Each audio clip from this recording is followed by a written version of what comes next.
रहे हैं कि हम 15 मिनट हमको भी दीजिए 15 मिनट। हम बिहार से हैं। अब बिहार के भागलपुर में एक सदी में 15 मिनट के लिए पुलिस हटी थी। और गंगा मैया की कसम, वो गंगा नदी में एक भी लाश हिंदू की नहीं थी। तो 15 मिनट हमको दे दीजिए। और मरे हुए इस देश के सनातनी अभी भी नहीं जाग रहे, अभी भी इनके मंसूबे को नहीं समझ रहे, अभी भी सत्ता का लोभी और अभी भी अपनी चमचागिरी में सभी हिंदुओं को इनका प्रतिघात का सामना करना पड़ रहा है, इनकी हत्या का बलि चढ़ना पड़ रहा है। अगर हिम्मत है तो सरकार, शासन, प्रशासन बस हमें खुला छोड़े, क्योंकि अब हमने अपने माथे में केसरिया बाना बांध लिया है। अब अपने हिस्से की लड़ाई हमें स्वयं लड़नी होगी।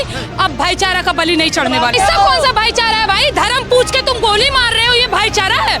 धर्म पूछ के तुम जिंदा जला दे रहे हो, ये भाईचारा है? धर्म पूछ के तुम गर्दन उतार दे रहे हो, ये भाईचारा है? गुस्ताखे नबी की एक ही सजा 7 से जुदा बोलकर तुम गर्दन उतार दे रहे हो, इसको तुम भाईचारा कहते हो? हिंदू आतंकवादी है।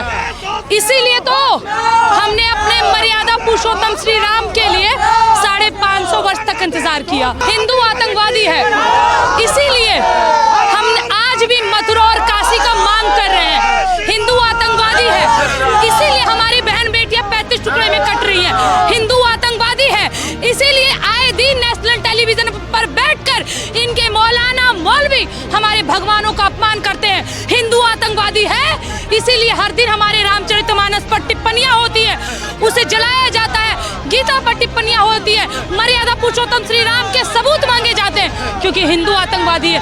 आतंकवादी ये थे, इनका मजहब था और सदैव रहेगा। लेकिन मोदी जी जब से आए बताइए, हलाला बंद करवा दिया, 3 तलाक बंद करवा दिया। तो भैया अब हलाला के बारे में तो हमारे भाइयों से पूछिए, वो हिस्सेदारी मांग रहे हैं, इसमें हम क्या ही टिप्पणी करें? हमें हिस्सेदारी चाहिए, तब हम भाईचारा निभाएंगे, क्योंकि हमें चारा बनने का शौक नहीं है। बापू बापू जिसको कह रहे हैं, वो बापू ने ऐसी तैसी मार दी देश की। उस बापू ने तो देश की ऐसी तैसी कर दी और उनका मन बढ़ा दिया। ये समय है जब इस मातृभूमि पर एक भी, जो कह रहे हैं ना, मोदी जी कह रहे हैं कि एक भी रोहिंग्या घुसपैठिया नहीं रहना चाहिए। मैं कहता हूँ कि इस देश पे और इस मातृभूमि पे जो 30-40 करोड़ मुसलमान हैं, वो भी नहीं रहना चाहिए, क्योंकि जिनके समय जिन्होंने बंटवारा कर लिया, देश जाति मजहब के आधार पर बंटवारा हुआ ना। देश तो लोकतंत्र है ना भाई, यहाँ पे लोकतंत्र है ना। अरे लोकतंत्र तो जोड़ा गया शब्द है, सेकुलर जोड़ा गया शब्द है। ये तो इस संविधान की ऐसी तैसी मारी है। ये लोकतंत्र नहीं चाहिए हमको, कुछ उसमें मेजोरिटी मारा जाए।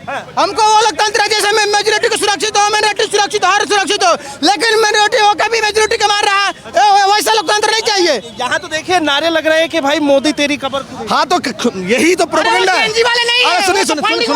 सुनिए, यही एक नैरेटिव है कांग्रेस का। क्योंकि देखिए जिस तरह से जेएनयू में आज नारे लगा के ये कहा जा रहा है, देश के यशस्वी प्रधानमंत्री को कहा जा रहा है कि मोदी तेरी कब्र खुदेगी, देश के गृह मंत्री को बोला जा रहा है कि तेरी कब्र खुदेगी, तो जेएनयू में किस तरह की पढ़ाई हो रही है हम देख चुके हैं। इस तरह इससे पहले भी वहाँ बोले गए थे कि भारत 13 टुकड़े होंगे। हमने देखा है नारा जंतर मंतर में, जहाँ बोला जा रहा था हमको चाहिए आजादी, ब्राह्मणवाद से आजादी, हिंदुत्ववाद से आजादी, तो वो आजादी चाहते हैं। मैं तो कह रहा हूँ कि इस देश में जो आजादी चाह रहा है भैया, उसको 72 ऊरों के पास भेजो।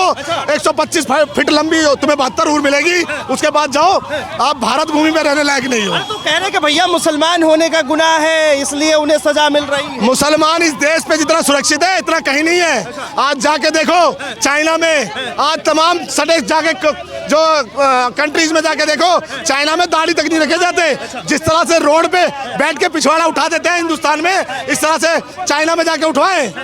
ये तो बांग्लादेश के अंदर भी सुरक्षित है ना हिंदू। किसे आज ये यात्रा पता है किस लिए निकाल रहे हैं हम लोग? हम इसलिए निकाल रहे हैं कि देश के प्रधानमंत्री को हमने जो चुना था वो आटा दाल चावल चीनी के लिए नहीं चुना था। देश पे हिंदुत्व और हिंदू किस तरह से सुरक्षित हो, इसके लिए चुना था। आज आप अगर हम तो नहीं मार रहे किसी को, आज बांग्लादेश में जिस तरह से हिंदुओं पे प्रहार किया जा रहा है, यहाँ पे भी मुसलमान रह रहे हैं ना। कहते हैं इसका कारण जो है, जिम्मेदार जो है भारत के हिंदू है। किससे मतलब नहीं समझ में आया मुझे आपका? भारत का हिंदू इसलिए क्योंकि भारत के अंदर मुसलमानों को सताया जा रहा है, उसका रिएक्शन निकल रहा है। कोई नहीं सताया जा रहा। आप मुझे बताइए अगर वो एक्शन का रिएक्शन आपको कोई मारेगा, आप छोड़ दोगे क्या? जिस तरह से बोला जाता है कि नारा तकबीर, सरतन से जुदा, इस तरह के हेट जो स्लोगन्स जो मुस्लिम द्वारा दिए जाते हैं, बताइए कहाँ उग्र हुआ? हम तलाक आपने हटवा दिया, हलाला पे कानून बनवा दिया। उस पे तो मुस्लिम बहनों की सहमति थी। जिस तरह से जो देखिए हर एक वो काला कानून, कांग्रेस को कोसने की जरूरत नहीं है। कांग्रेस द्वारा काले कानून जो इस देश पे मरे गए हैं उनको खत्म करने की जरूरत हो, चाहे वो 3 तलाक हो, चाहे लव जिहाद हो। लव जिहाद पे भी कानून बनना चाहिए। मैं दिल्ली की मुख्यमंत्री रेखा गुप्ता से करबद्ध निवेदन करता हूँ कि जिस तरह से लव जिहाद को आज बढ़ावा मिल रहा है और हमारी बहन बेटियां भी सुरक्षित नहीं है, लव जिहाद पे भी कानून बनने की जरूरत है। इस तरह की लव जिहाद पे किस तरह की कानून की बात? आप देखिए तरम एक जिहाद, लव जिहाद मैंने बोला, यहाँ तो थूक जिहाद, लैंड जिहाद, पता नहीं कौन कौन सा जिहाद चल रहा है। तो इन सब पे भी कानून बनना चाहिए। ये भारत है, यहाँ पे 100 करोड़ 110 करोड़ हिंदू है, ये हिंदू राष्ट्र होना चाहिए। अगर आज भारतीयों के पास क्या रह गया भैया? एक हिंदुस्तान छोड़ के क्या रहा? आज पाकिस्तान से हिंदू आ रहा है, बांग्लादेश से आ रहा है, तमाम सटे कंट्रियों से हिंदू आ रहा है। अगर ये हिंदू भारत अगर ये नहीं बचा, हिंदू राष्ट्र नहीं बना, तब कहाँ जाएगा? आने वाले समय में हिंदू कहाँ जाएगा? इसी का दुखड़ा है। और ये यात्रा अभी झांकी है, पूरा भारत अभी बाकी है। नरेंद्र मोदी जी, आपसे रिक्वेस्ट करेंगे कि इस यात्रा का संज्ञान लीजिए। ये हम बहुत ही अंदर से पीड़ा होती है जब एक आदमी को इतना मारा जाता है और जब वो बेहोश हो जाता है उसको पेड़ से लटका के टांग के मार दिया जाता है। कहाँ गए वो भाईचारे वाले लोग जो कहते हैं हम भाईचारा और शांति अमन से रहना चाहते हैं? तो आज भी निभा रहे हैं। कहाँ निकले वो? एक भी मुसलमान इस यात्रा में बताओ कि वो मुसलमान हो जो हमारी इस यात्रा को समर्थन करता हो। देखिए भाईचारे की बात हो रही है, अमन शांति की बात। कोई भाईचारा नहीं है, कोई अमन शांति नहीं है। ये लोग अमन शांति रखने लायक ही नहीं है। भाईचारा के नाम पर केवल और केवल हमें चारा बनाया जा रहा है और मरे हुए इस देश के सनातनी अभी भी नहीं जाग रहे, अभी भी इनके मंसूबे को नहीं समझ रहे, अभी भी सत्ता का लोभी और अभी भी अपनी चमचागिरी में सभी हिंदुओं को इनका प्रतिघात का सामना करना पड़ रहा है, इनकी हत्या का बलि चढ़ना पड़ रहा है। अरे मोहब्बत की बात है, ये तो भाईचारा, आपसे प्रेम। ऐसा कौन सा भाईचारा है भाई? धर्म पूछ के तुम गोली मार रहे हो, ये भाईचारा है? धर्म पूछ के तुम जिंदा जला दे रहे हो, ये भाईचारा है? धर्म पूछ के तुम गर्दन उतार दे रहे हो, ये भाईचारा है? गुस्ताखी नबी की एक ही सजा सरतन से जुदा बोलकर तुम गर्दन उतार दे रहे हो, इसको तुम भाईचारा कहते हो? अगर इसको भाईचारा कहा जाता है तो भाईचारा इस बार हम सामने से निभाएंगे और जितने भी भाईचारा की दुहाई दे रहे हैं उन सबको मसाल की ताकत दिखाएंगे। अगर हिम्मत है तो सरकार, शासन, प्रशासन बस हमें खुला छोड़े, क्योंकि अब हमने अपने माथे में केसरिया बाना बांध लिया है। अब अपने हिस्से की लड़ाई हमें स्वयं लड़नी होगी। अब भाईचारा का बलि नहीं चढ़ने वाले। देखिए एक तो अब याद आ गया कि वो 15 मिनट वाले थे और आप कह रहे हैं कि हम 15 मिनट हमको भी दीजिए 15 मिनट। हम बिहार से हैं।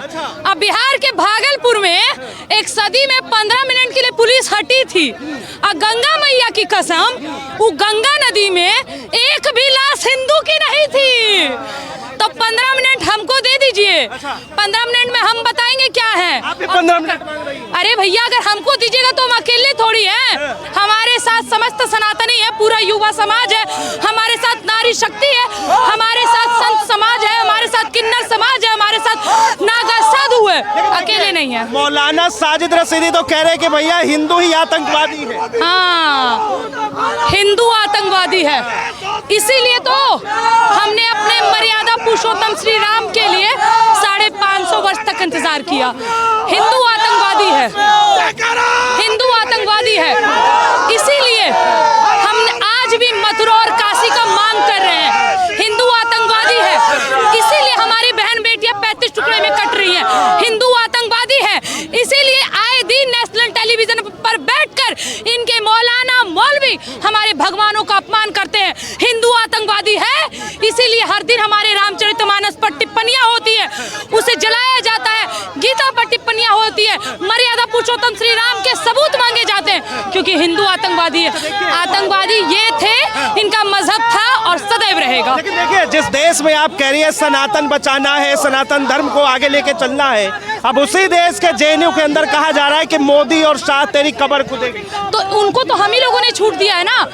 जब इनके नेता ये कन्हैया कुमार, हमको नहीं मतलब है भाई, जो देश धर्म के साथ गद्दारी करेगा, चाहे वो कोई भी हो।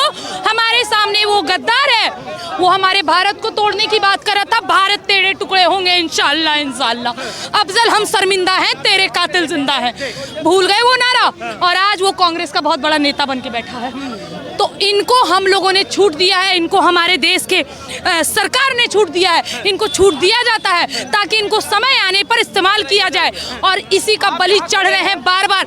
जरा सोच के देखिए, ये देश एक लोकतांत्रिक देश है और फिर भी यहाँ पे आए दिन हमारे देश के प्रधानमंत्री को गाली दी जाती है, हमारी राष्ट्रपति पर अभद्र टिप्पणियां होती हैं। जो एक महिला है तो उस देश में क्या नारी सम्मान की बात करते हैं? मोदी जी जब से आए बताइए, हलाला बंद करवा दिया, 3 तलाक बंद करवा दिया। तो भैया अब हलाला के बारे में तो हमारे भाइयों से पूछिए, वो हिस्सेदारी मांग रहे हैं, इसमें हम क्या ही टिप्पणी करें? हमें हिस्सेदारी चाहिए, तब हम भाईचारा निभाएंगे, क्योंकि हमें चारा बनने का शौक नहीं है। मौलानाओं को तो मजा बहुत आता है। अब भैया अब इसमें अब ये सब उनका काम है भैया, इनका काम, उनका मजहब, वही मुबारक। धन्यवाद तमाम जानकारी के लिए। तो ये देखिए, ये हमारे साथ खुशबू पांडे थी और इन्होंने जो है बड़ी खूबियों के साथ और बेबाक अंदाज में अपनी बातों को रखा है। इससे लेकर आपके क्या राय, अपनी राय जरूर दें। फिलहाल के लिए इतना ही। तमाम खबरों के लिए देखते रहे न्यूज़ अंदर।